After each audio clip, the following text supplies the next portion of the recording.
So, philosophers and non philosophers often ask the question, how do you define a life form? What is it that distinguishes living beings from non living beings? Not from dead beings, but from beings that are altogether non animate in the sense that they never were animate and they are not animate.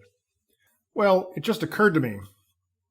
We're all familiar with the second law of thermodynamics, according to which basically the universe becomes more and more entropic as time progresses. In other words, energy assumes increasingly disorganized forms. Well, that is certainly true of everything with the exception of life forms. Okay, so what is a life form? What is a life form that is growing? It is a counter-entropic event system. And what are civilizations? Okay, they are counter-entropic systems of counter-entropic systems.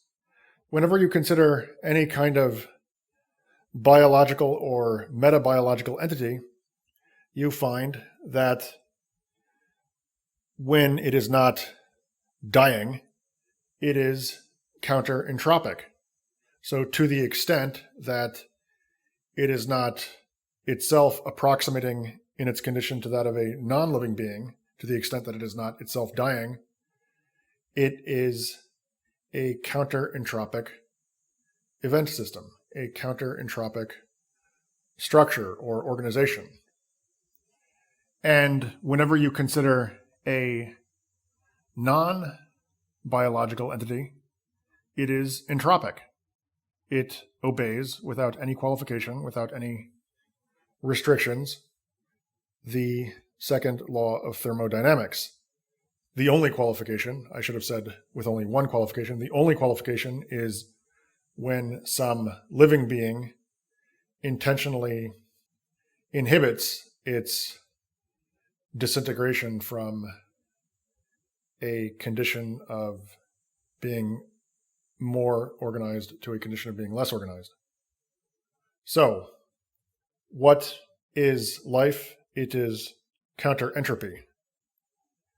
What is an organism? It is a counter-entropic event system.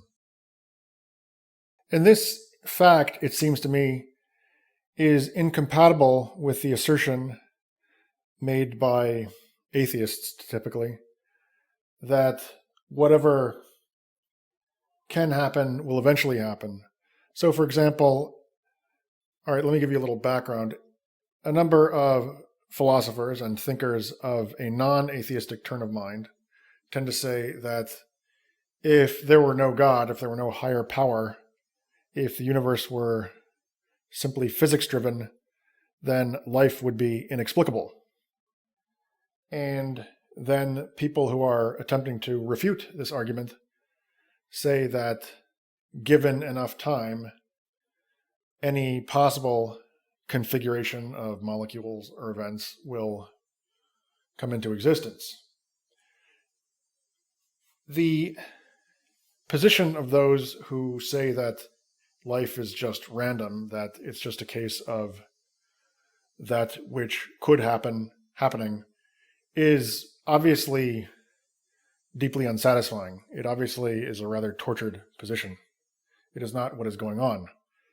And reinforcement for our intuitive displeasure with that position, it seems to me, lies in the fact that in the scientifically demonstrable truth that biological entities are counter-entropic and non-biological entities are not. If we were simply dealing with unlikelihoods that eventually happened, we would not be dealing with counter-entropic systems. What we're dealing with is not simply a low probability situation, we're dealing with a kind of counter-probabilistic situation.